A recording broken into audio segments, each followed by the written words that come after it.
भाई नमस्ते। हम आप लोगों को पता है नवरात्रि का बहुत प्यारा सा दिन है। बस कुछ ही दिन बचे हुए हैं। जितने भी दिन बचे हुए हैं, अगर उनमें अगर आपने हरी चूड़ियों का उपाय कर लिया, कितने भी व्रत की कर लियो, बट फिर भी आपकी मनोकामना नहीं पूरी हो पाई है, तो आप इस उपाय को ज़रूर करिएगा। ये उपाय सिर्फ स्त्रियाँ ही करेगी, शादीशुदा होगी।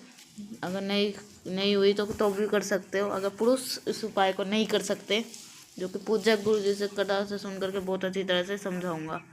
बहुत ईजी सा आसान सा उपाय है, बहुत ही ध्यान से सुनिएगा। सबसे पहले आपको दिख रहा होगा हरी चूड़ियाँ, दिख रही है ना। चूड़ियों में भी बहुत डिजाइन आती है। एक आती है, एक डिजाइनर आती है, एक से एक प्लेन आती है, एक अच्छी चूड़ी आती है, पक्की चूड़ियाँ। जो लेना है ले लो, ला करके एक डिब्बा रख लो घर पे। उस एक डिब्बे पाँच कितने निकालोगे? सिर्फ और सिर्फ 5 चूड़ियाँ निकालनी है। इसे निकालने के बाद में फिर आपको जरूरत पड़ेगी हल्दी। ऐसे एक आता है धार। किराना स्टोर पे जाओगे क्या, पूजा पाठ में धार दे दो तो धार दे देंगे। अगर आपको धार नहीं मिलती है तो आप हल्दी का भी इस्तेमाल कर सकते हो। इतना लेना है। एक से बाद कोई सा भी कलश ले लें, मिट्टी का हो, लोहे का हो, स्टील का हो, तांबे का हो, पीतल हो, कैसा भी पात्र हो। उस पात्र में सबसे पहले आपको काम करना है, जल भरना है। उस एक चुटकी हल्दी ली है वो ढालेंगे, और कलश को उठाना। जो आपके पास हरी चूड़ियाँ है, जो आपकी मनोकामना हो, उस मनोकामना का ध्यान करते हुए आप पूरे घर में घूम लेना। जितने भी कमरे हो, रूम्स हो, उन कमरों में घूम लेना। आपके घर में जो भी देवी माता के सामने रख देना, प्रार्थना कर लेना। और फिर उसके बाद में वहाँ से उठाना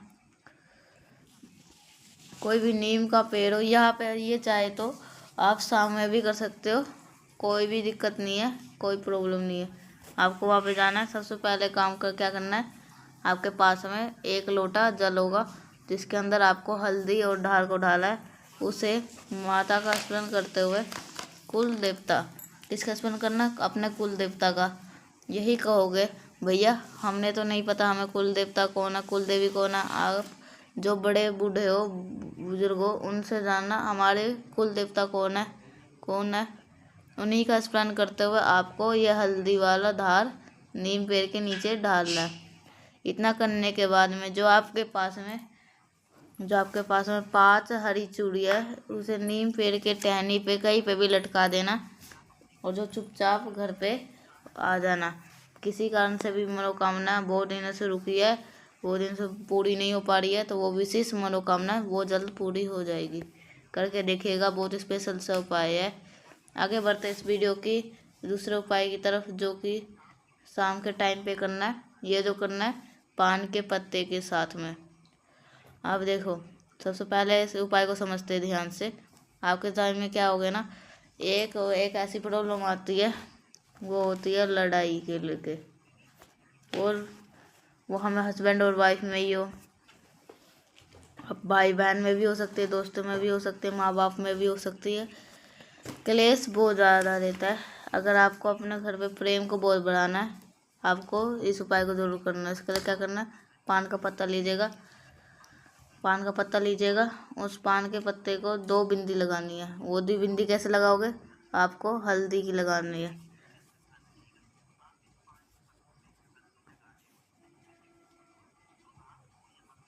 आपको गोल गोल अपनी बिंदी पहले अपने नाम की लगानी है, और जो दूसरी बिंदी है वो उस व्यक्ति के नाम पे लगाने, जिसको अपने बहुत मजबूत करना प्रेम को। तो उसके नाम की दूसरी बिंदी, पहली बिंदी आपके नाम की, दूसरी बिंदी किसी भी इंसान के जिससे लड़ाई है बहुत ज़्यादा हो रही है, उस इंसान के नाम से दूसरी बिंदी जब लगा दोगे, तो पान का जो पत्ता होगा वो आपको इस तरह से दिखने लगेगा। फिर आपको क्या करना है, इस पान के पत्ते को उठाना, मैंने बता दिया आपको हल्दी लगाना है। और फिर आपको वही काम करना है नीम पेड़ के वृक्ष में। सुबह जाना है, सुबह में चले जाओ, शाम को जाना है, शाम को चले जाओ। बहुत लोग कहते हैं हमारे घर के आसपास में नीम का पेड़ नहीं मिलता, शाम को तो हम जा ही नहीं पाएंगे। आप उस पान के पत्ते को किसी भी वृक्ष के नीचे, चाहे वो पीपल का पेड़ हो, वो चाहे बेल का पेड़ हो, इन तीनों पेड़ में से कोई सा भी आप वहाँ पे लेके जाएंगे। उस पान के पत्ते को अगर आप रख देते हो, छोड़ के चले जाते हो, यकीन मान लीजिए आप कभी भी आपके घर में लड़ाई झगड़े नहीं हो सकते। माता रानी का हमेशा घर में वास हमेशा बना रहेगा। ये जो उपाय जरूरी नहीं है आपको आज करना है, कल करना है, परसों करना। अभी नवरात्रि के 4 से 5 दिन बचे हुए, इन सभी दिनों में से आप ये उपाय कर सकते हो। कितने उपाय हो गए? 2 उपाय की बात, समझ की बात आ गई होगी। आगे बढ़ते इस वीडियो की तीसरे उपाय की तरफ। ये जो उपाय है पत्ते से ही करना है। ये क्या फ़ायदे है, क्या कैसे करना है? जब इसको करोगे वीडियो को लाइक, तो अभी तक चैनल को सब्सक्राइब नहीं किया है तो करिए चैनल को सब्सक्राइब।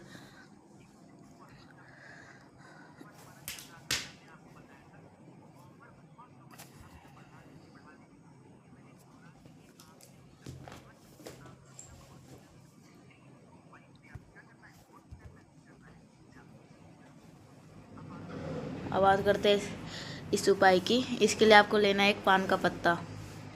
जैसे कि आपको आपके घर में नकारात्मक ऊर्जाएं भर गई है, हमेशा हमेशा कोई ना कोई बीमार रहता है, हमेशा कोई आपके घर में शांति नहीं है। इस उपाय को करना है। इसके लिए आपको क्या करना है, एक पान का पत्ता लेना है। पान के पत्ते के लेने के साथ हमें एक सिक्का भी लेना है। कहोगे कितना रुपए का चाहोगा? 1 रुपये का ले लो, 2 रुपये का ले लो, 5 रुपये का ले लो, जितना भी लेना है, मात्र एक ही सिक्का आपको लेना है। सिक्का लेने के बाद में आपको हाथ में जो रक्षा सूत्र नहीं बांधते हैं, वो बहुत पैर से उस रक्षा के सिक्के के ऊपर ध्यान रखिएगा। कैसे लपेटोगे? आपको ऐसे जितने भी रूम हो सभी कमरे में से घूम घूम करके अच्छी तरह से कलावे को लपेट देना। जितने भी लपेटने के बाद में जितने भी पान के पत्ते को दिखाया उस पान के पत्ते को उठा लेना। पूरी रात नवरात्रि के दिन बचे हैं, किसी भी एक दिन उसके पान के पत्ते को एक जो सिक्का जो दिखाया था उस एक सिक्के को रख देना। उस कामने से रखेंगे, हे देवी माँ हमारे घर में इस तरह से समस्या है, हमारे घर में बहुत परेशानी है, हम बहुत दिक्कत में, हमारे इस परेशानी को दूर करिए। ऐसे करके आप प्रार्थना करना, माता रानी से कर लेना। प्रार्थना करने के बाद में इस पान के पत्ते को उठा लेना। इसके ऊपर जो सिक्का होगा वो उठाना। सिक्के के उठाने के साथ में आपको क्या करना, नीम पेड़ के नीचे दबा देना। हल्की मिट्टी खोलना, वहीं पे दबा देना, चाहे वो नीम का पेड़ हो या गम, वहाँ पे आप लगा सकते हो। जो पान का पत्ता है उसको ऐसे ही रख देना है। यकीन मान लीजिए जो भी ये व्यक्ति नवरात्रि के दिनों में किसी भी कर लेता है, नकारात्मक ऊर्जाएं होती है, वो नेगेटिव ऊर्जा बोलते हैं, हमेशा इससे ईजी और आसान सा उपाय नहीं मिल सकता। समझ रहे हो मेरे बात को? अब यहाँ पे हमने बात कर ली 3 उपाय की। आगे आखिरी उपाय की बात कर लेते हैं, जो कि हमारा है किसका? बेलपत्र का।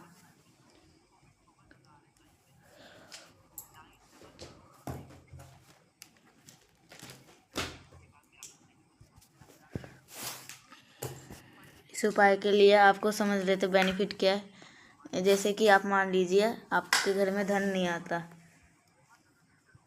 बहुत ज़्यादा दिक्कत में, बहुत ज़्यादा परेशानी में, आप इस उपाय को करना। जिसके लिए आपको लेना होगा एक बेलपत्र की। अगर आपको गुरुजी की कथा सुनी होगी, ध्यान से सुनी होगी, धन सौदा का ये उपाय कई बार बता रखा है। खासकर नवरात्रि के दिनों में तो ये जरूर करना चाहिए। जो बेलपत्र लिए है, इस बेलपत्र के क्या करना है, तीनों पत्ती पे मिला कर दीजिए। मिला भी दी। यहाँ ये वही स्थान है जहाँ पे मैं पीले कलर से पेंट कर रहा हूँ। आपको इसी जगह पे एक बूंद शहद लगाना, बहुत ज़्यादा नहीं, 1 बूंद शहद लगाना। साथ ही साथ लाल चंदन लेकर के आपको इस पे बड़े वाले पत्ते पर ओम लिखना है। जैसे मैं लिख रहा हूँ ओम। जितनी छोटी छोटी पत्ती है उसके अंदर आपको एक बिंदी, एक रिद्धि सिद्धि और दूसरी बिंदी सिद्धि के नाम से जो आपका बेलपत्र होगा वो ऐसे सज करके नज़र आएगा। फिर आपको इसको बेलपत्र को उठाना और वही काम करना है। ओम श्रीम नमः, मंत्र को ध्यान से रखें। ओम श्रीम नमः, इस मंत्र का जाप करते हुए नीम पेड़ के नीचे उस बेलपत्र को अगर आप रख करके चले जाते हैं शाम के टाइम पर, तो उसमें आपके घर में पैसों की कमी नहीं हो सकती, हमेशा माँ लक्ष्मी का वास बना रहेगा। मैंने कोशिश करी आपको अच्छा बताने के लिए। और आप वीडियो पसंद आई हो तो लाइक सब्सक्राइब कर दीजिएगा। अगर कुछ नहीं समझ में आए तो कमेंट में पूछ सकते हो। तब तक के लिए बाय बाय।